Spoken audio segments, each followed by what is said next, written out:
Welcome to AP news TV. ముఖ్యమంత్రి హామీ ఇచ్చారు. హామీని 24 గంటలు తిరగక ముందే అమలు పరిచారు అధికారులు. ముఖ్యమంత్రి చంద్రబాబు అంబేద్కర్ కోనసీమ జిల్లా వానపల్లి గ్రామ సభలో ఇచ్చిన హామీని అధికారులు ఒక్క రోజులో పూర్తి చేశారు. 2 దివ్యాంగులకు ఎలక్ట్రిక్ స్కూటర్లను అందజేశారు. ఒక్కొక్కరికి 1.5 లక్షల చొప్పున విలువ చేసే 2 ఎలక్ట్రిక్ స్కూటర్లను ముఖ్యమంత్రి హామీ ఇచ్చిన ఇళ్ల భగవాన్, చింతపల్లి నాగమల్లేశ్వర కిరణ్ అనే ఇద్దరికి జిల్లా కలెక్టర్ మహేష్ కుమార్ చేతుల మీదుగా అప్పగించారు.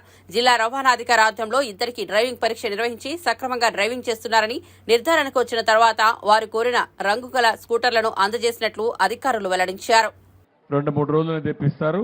కలెక్టర్ టచ్ లో ఉంది. ఓకే, లేపవద్దు. ఓకే, విత్ దిస్ ఇట్రా తమ్ముడు, ఇట్రా.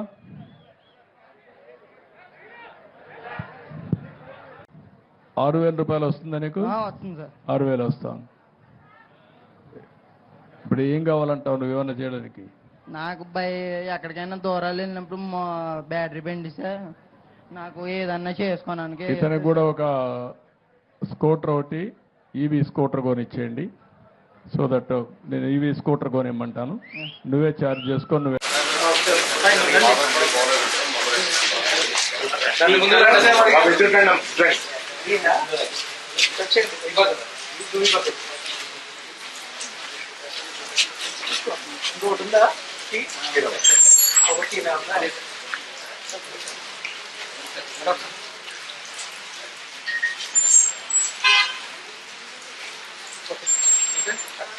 సో వస్తాయి ఇప్పుడు